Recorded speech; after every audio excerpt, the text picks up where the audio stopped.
স্কয়ারের প্রতিষ্ঠাতা chairman Samson H চৌধুরীর জন্মশতবার্ষিকী উপলক্ষে খুলনার খালিশপুর শিল্পাঞ্চলের হতদরিদ্র নারীদের জন্য আজ দিনব্যাপী ফ্রি মেডিকেল ক্যাম্প আয়োজন করা হয়। মানবতার কল্যাণে স্কয়ার পরিবারের এ জাতীয় আয়োজন অব্যাহত থাকবে বলে জানিয়েছে কর্মকর্তারা।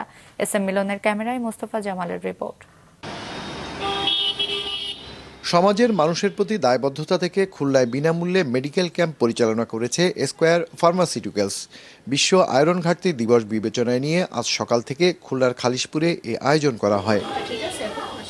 খুলনার এই শিল্পাঞ্চলের বিভিন্ন শ্রেণী পেশার নারীরা সকাল থেকে ক্যাম্পে চিকিৎসা নিতে আসেন।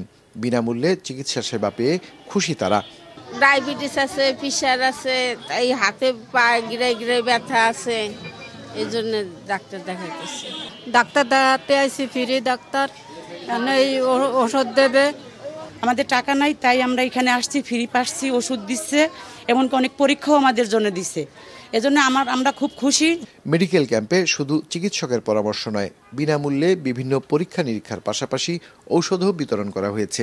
খালিশপুর এলাকাতে মিল কলকারখানা, বস্তি এলাকা অথবা শ্রমিক এরিয়া অধ্যুষিত এলাকা, এখানেই অধিকাংশ বিশেষ করে মহিলা রোগীরা আয়রন ডেফিসিয়েন্সি অথবা আয়রন ঘাটতিতে আক্রান্ত হয়। যারা আসলে রেগুলার এভাবে ইচ্ছা করলেও একটা ডাক্তার দেখাতে পারে না, ঠিক আছে, তারাই আজকে আমাদের এই সেবাটা নেওয়ার জন্য মূলত আসছে এবং তাদের জন্য আমরা এখানে বিনামূল্যে কিছু পরীক্ষার ব্যবস্থা করেছি এবং কিছু ওষুধেরও ব্যবস্থা করা হয়েছে যাতে তারা এই সেবাটা নিতে পারে আমাদের এখান থেকে। কেবল একটি দিনের জন্য নয়, বছর জুড়েই মানব কল্যাণে নানা আয়োজন অব্যাহত রয়েছে বলছেন স্কয়ার ফার্মাসিউটিক্যালসের কর্মকর্তারা। এই গরিব দুঃখী মানুষের জন্য আমরা সবসময় কাজ করে থাকি। আমরা শুধু ব্যবসায়িক দিক দিয়ে না, আমরা চিন্তা করি যে মানুষকে কিভাবে, এই বাংলার মানুষকে আমরা কিভাবে স্বাস্থ্যর দিক দিয়ে আমরা ভালো রাখতে পারি, আমরা সেইটাই সবসময় চেষ্টা করি। আজ এই ক্যাম্পে 100 জন রোগীকে বিনামূল্যে চিকিৎসা ও ঔষধ দেওয়া হয়েছে। মোস্তফা জামাল, মাছরাঙা সংবাদ, খুলনা।